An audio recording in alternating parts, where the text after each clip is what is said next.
뉴욕 증시가 혼조세로 마무리가 됐습니다. 자, 여러가지 이벤트가 나왔죠. 자, 파월 의장의 발언도 있었고요. 변이 바이러스에 대한 부담감도 있었고, 경제 지표도 혼조세로 마무리가 됐습니다. 자, 다우지수는 결국 살짝 올리긴 했습니다만 나스닥이 좀 떨어지면서 시장의 부담감을 좀 키웠는데요. 자, 중요한 것은 시장이 방향성을 아직 결정하지 못했다는 이야기인데, 그럼에도 불구하고 다우지수가 상승했다라는 것은 긍정적인 것 아니냐, 이렇게 얘기도 나오고 있습니다. 자, 자세한 미국 상황 알아보도록 하겠습니다. 중국에서 최근 화장품 관련주들이 잘 나가고 있다라고 합니다. 자, 아무래도 이제 코로나 이후의 상황들을 이제 대비하면서 화장품 관련주들에 대한 기대감이 커지기 때문이 아닌가, 또 실질적으로 화장품 소비가 늘어나고 있는 것 아닌가라는 생각을 해볼 수 있겠는데, 자, 아직까지는 아니다라는 전망과 그 다음에 이제 잘 나가고 있고 또 앞으로 좋아질 것이다, 이제 준비해야 된다, 줍줍의 기회다, 뭐 이런 얘기들이 나오고 있기도 한데요. 과연 어느 것이 맞는 것인지 알아보도록 하겠습니다. 최근에 유럽연합이 강도 높은 탄소 중립 패키지를 내놨습니다. 그에 따라서 저탄소, 친환경 관련주들의 움직임들이 나오고 있다, 이렇게 생각이 되는 부분이고요. 실제적으로 우리나라 같은 경우도 2차전지라든지 이런 친환경 관련 종목군들의 주가 상승이 일어나고 있는 모습이기도 합니다. 그 시장 분석가에 따르면 이 탄소 때문에 기업들의 실적이 나빠져서 주가가 떨어질 것이다, 이런 얘기도 나오던데 도대체 어떠한 내용들인지 알아보도록 하겠습니다.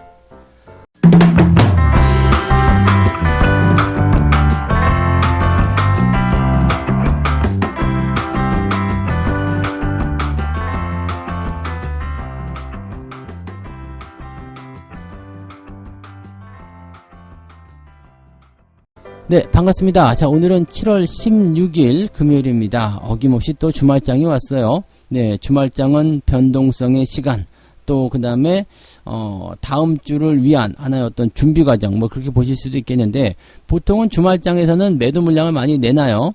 주말을 버티기가 힘들다, 이런 투자자들이 많기 때문이죠. 웬만한 기대감이 없이는, 네, 보통은 주말 때 매도를 많이 내놓고 주말 동안에 쉬고, 자, 월요일날 다시 재매수하는 그런 단기성 매물들이 많이 나오는 시기이기도 합니다. 그래서 아무래도 주말장에는 변동성이 좀 나오기 마련인데, 시장이 방향성을 결정하지 못하는 상황이 된다면 그런 것들이 조금 더 가속화도 될 수 있다, 이렇게 생각하시는 게 맞습니다. 자, 미국 시장이 지금 보면은 혼조 양상으로 마무리가 됐어요.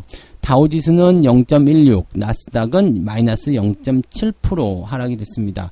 하지만 다우지수는 플러스가 나왔기 때문에 뭐 괜찮아 라고 볼 수도 있을 것 같기는 해요. 일단 시장 상황은 약보합으로 출발했습니다. 둘 다 뭐 마이너스권에서 시작을 하긴 했는데, 장 초반 지나가면서 중반부터 이제 다우지수는 올라가기 시작했고요. 장 마감 시점에서 결국 플러스로 마무리됐습니다. 나스닥 같은 경우도 장 초반에 살짝 올라가다가 장 중후반까지는 주가가 밀리고 있었거든요. 근데 마감 무렵에서 조금 반등하면서 낙폭을 줄이는 모습이었습니다. 그렇지만은 마이너스 0.7% 그냥 유지가 되는 모습이었죠. 물론 이제 이 정도 빠졌다고 해가지고 뭐 나스닥이 큰일 났다, 뭐 이런 식의 얘기가 나올 수는 없습니다. 왜냐면 지금 나스닥 포인트가 14,500이에요. 14,500인데 이거 뭐 지금 주가 떨어진다, 큰일 났다, 이렇게 생각하실 만한 수치는 아니잖아요. 지속적으로 추세는 연결되고 있습니다만 거기에 따른 단기적 부담감들이 계속 형성이 되고 있고요. 계속 올라가는 것에 대해서 약간의 회의감, 이런 것들이 생겼을 수도 있다라고 보실 수가 있겠죠.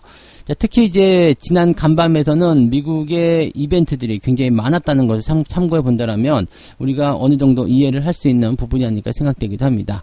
자, 이벤트 하나씩 따져보도록 하죠. 일단은 파월 의장의 발언입니다. 자, 파월 의장이 상원에 출석을 했습니다. 그래서 뭐 전날과도 같은 이야기를 똑같이 되풀이했습니다. 물가 상승률이 연준의 목표치인 2%를 크게 웃돌았다. 그렇지만 이러한 물가 상승 압박은 결국 완화될 것이다 라고 얘기를 했습니다. 그리고 인플레이션 상승세가 일시적이라면 연준이 이에 대응하는 것은 적절하지 않은 것 아니겠습니까? 물론 이런 것들이 계속해서 오랫동안 지속된다면 위험을 재평가할 것입니다 라고 얘기하고 있고요. 자, 뭐 테이퍼링과 같은 부분에 대해서는 아직 기준이 멀었다, 그러니까 걱정 마라, 지금 상태 계속 유지된다, 이런 식으로 얘기가 된 거죠. 이것은 시장을 안심시킬 수 있는 요소라고 생각하시면 될 것 같은데, 지금 은행들의 실적은 그렇게 썩 좋지 않았던 건가요? 네, 지금 은행의 실적은 괜찮았네요. 모건스턴리의 분기 실적이 애널리스트의 예상치를 웃돌았습니다. 그렇지만 주가는 0.18%밖에 못 올랐다.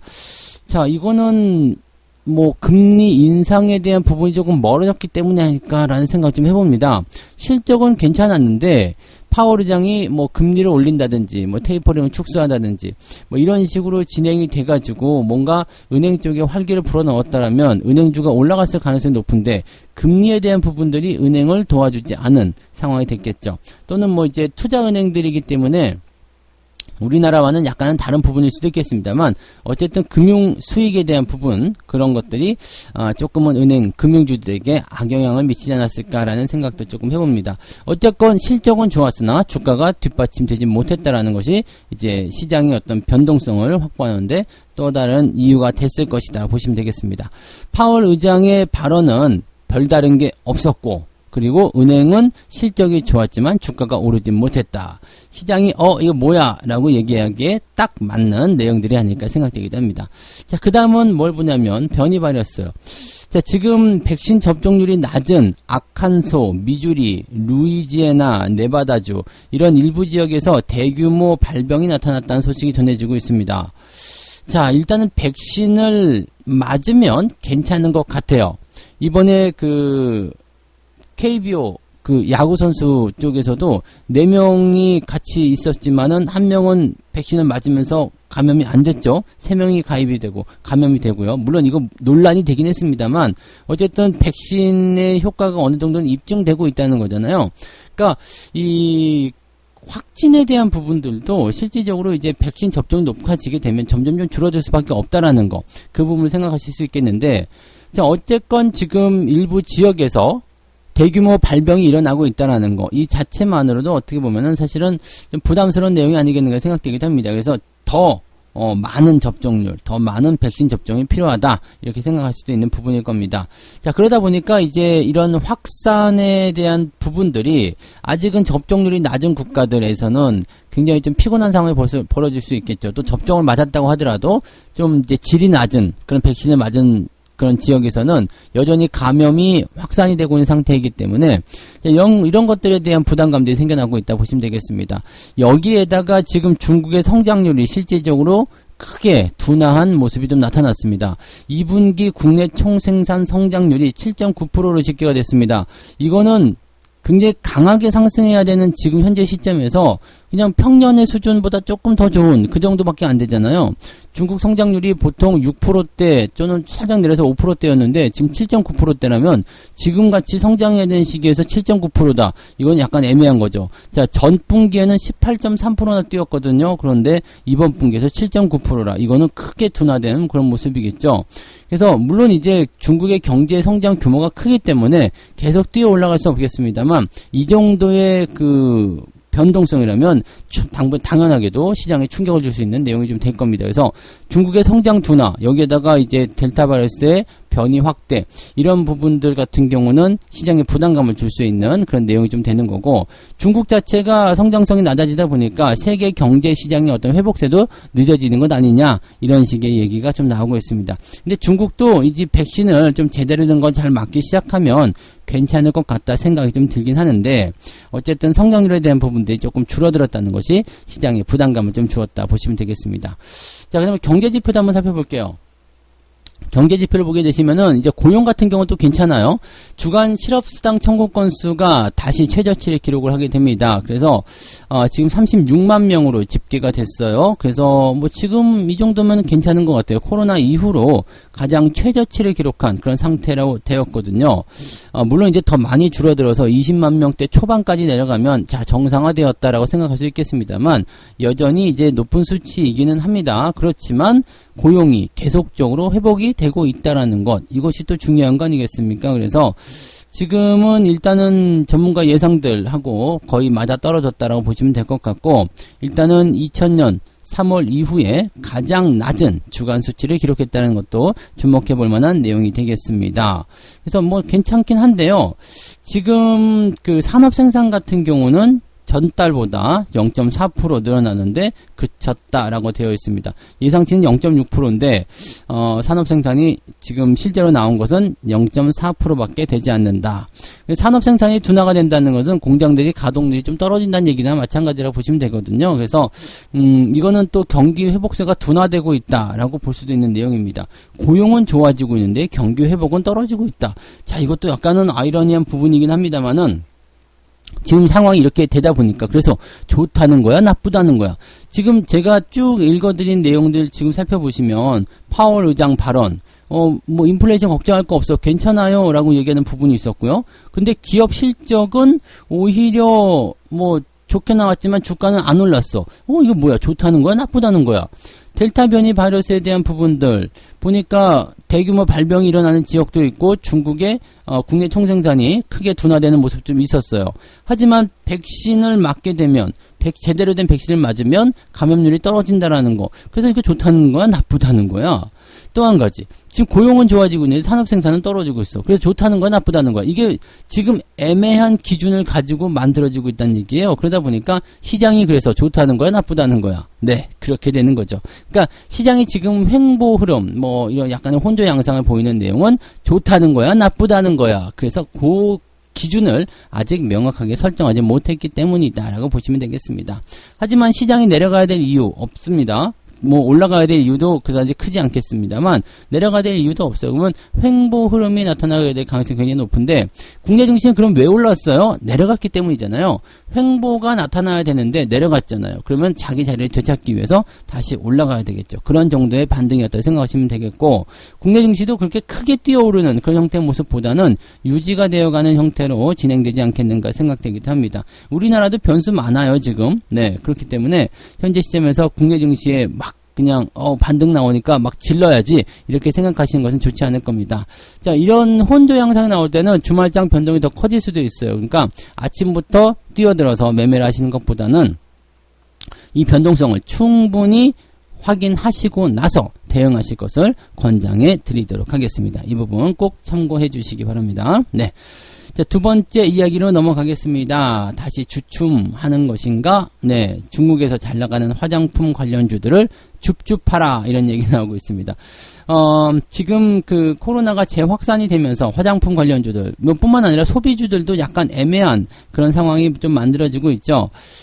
물론 이제 백신 접종이 확대가 됨에 따라서 이제 앞으로 화장품 관련주 좋아지게 될 것이고 마스크 벗게 되면 예쁘게 화장을 좀 해야 되는 색조, 그 다음에 또 뭐였죠? 그 분가루 바르는 거 그거. 네, 그 분가루에 대한 뭐라고 그러더라?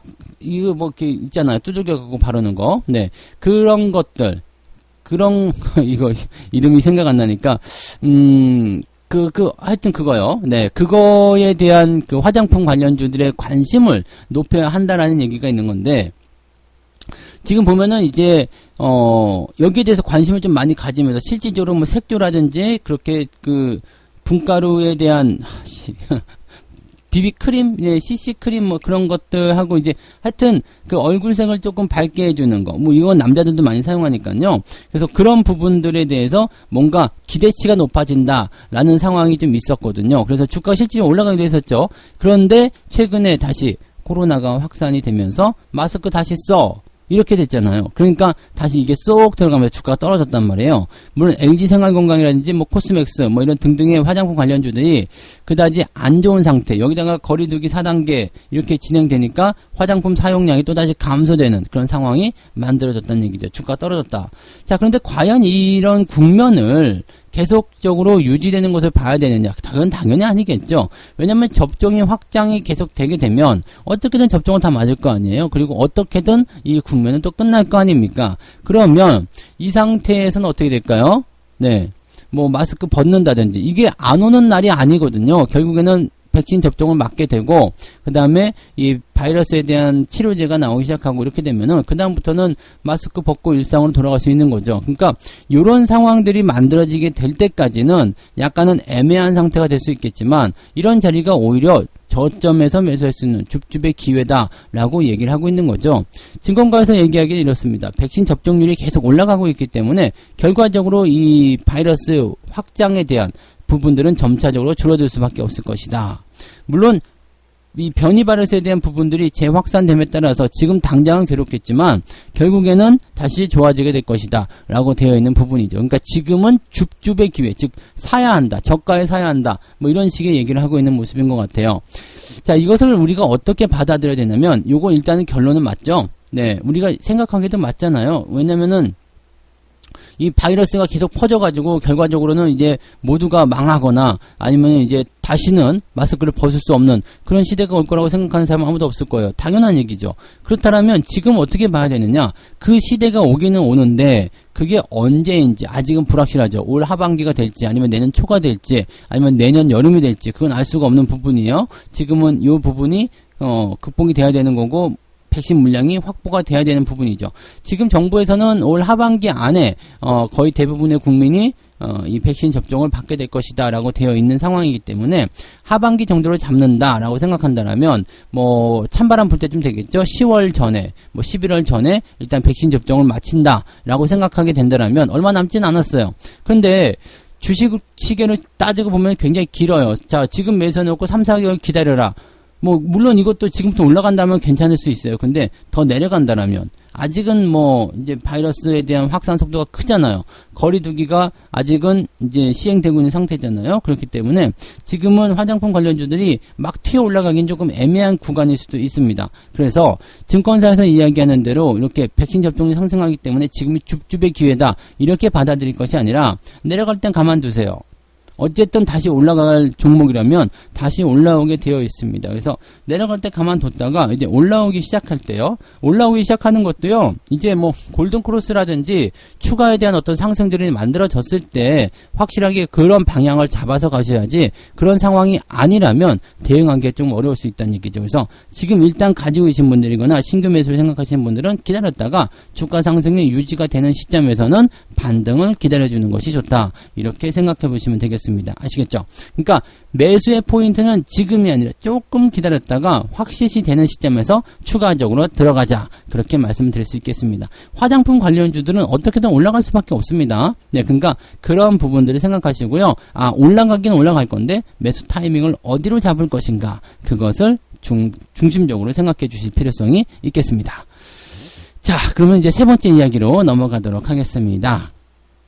자, 세 번째 이야기는 이렇습니다. 저탄소 친환경주들의 시대가 가속화되고 있다.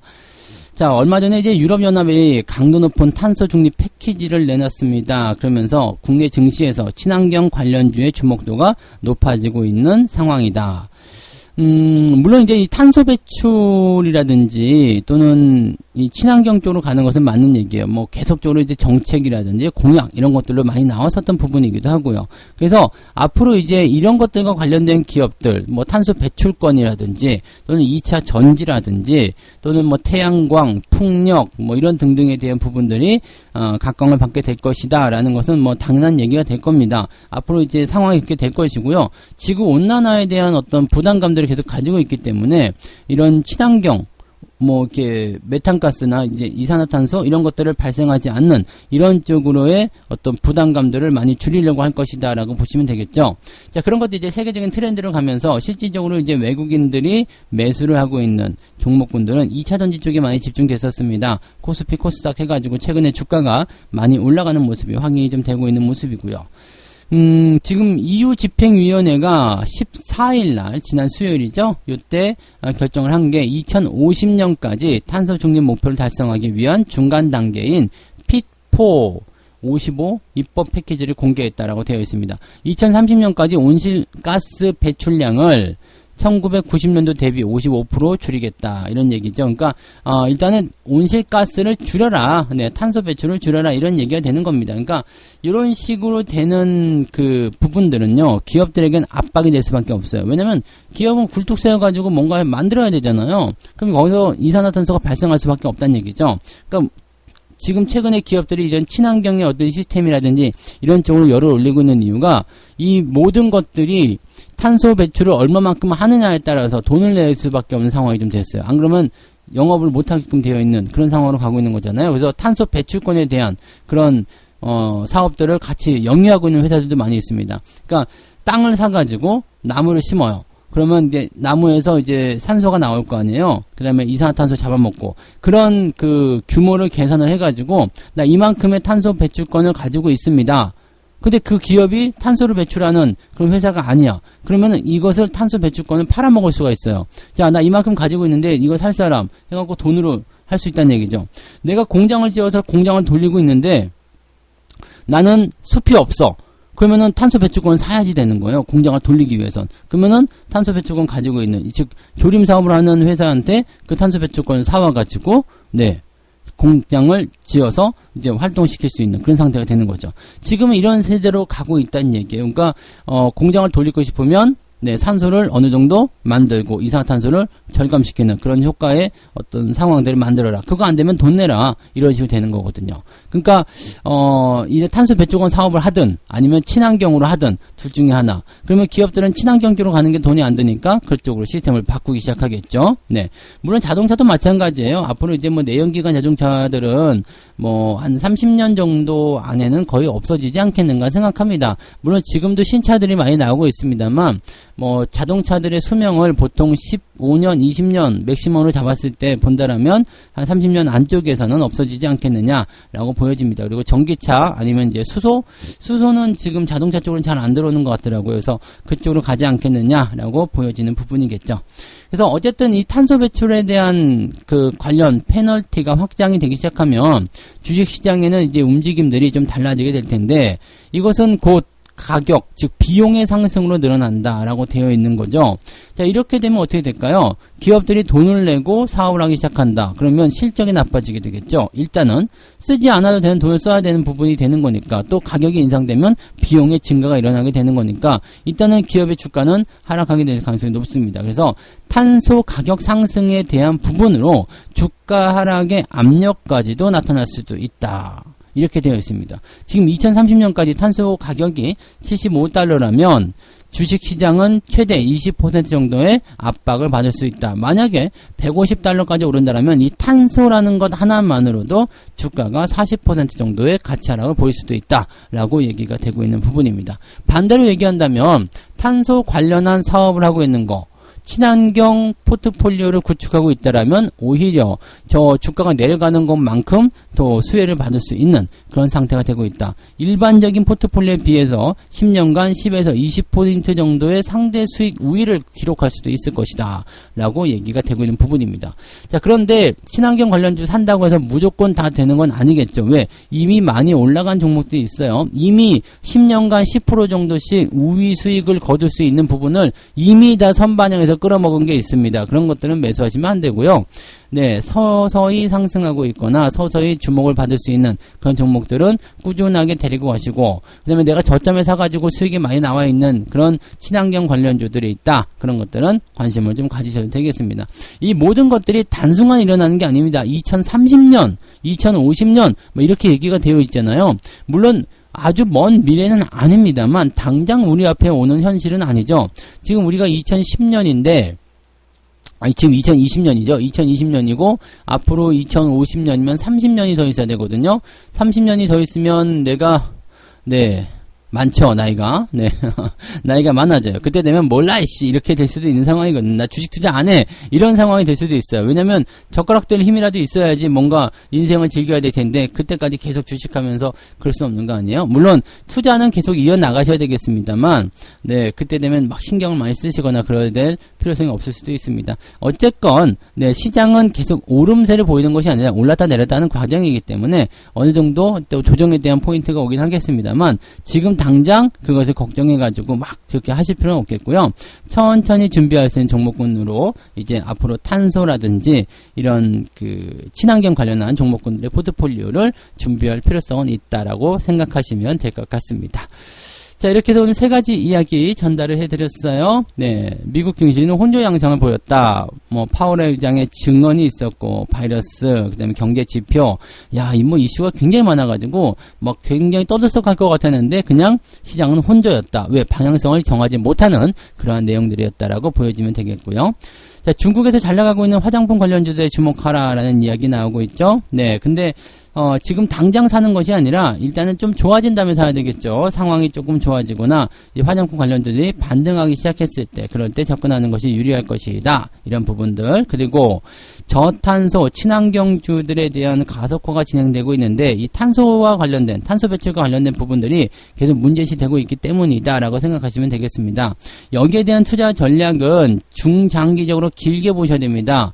이미 많이 올라가서 이미 그런 그 기대감을 다 반영시킨 주식들 같은 경우는 건드리시면 안 되겠고요.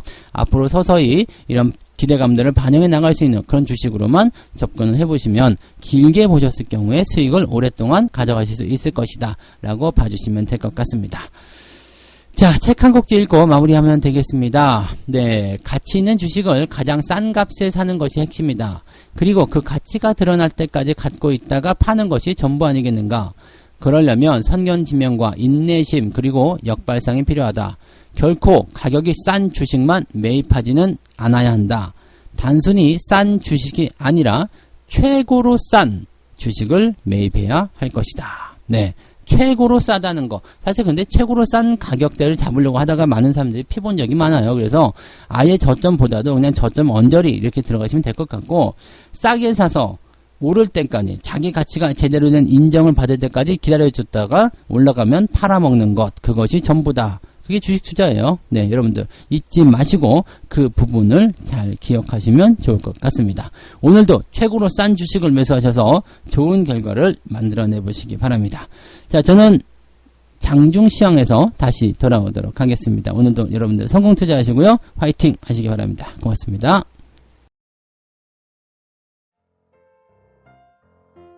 본 방송에서 제공되는 모든 정보는 투자 판단의 참고 자료이며 투자의 최종 책임은 본 방송을 이용하는 본인에게 있습니다.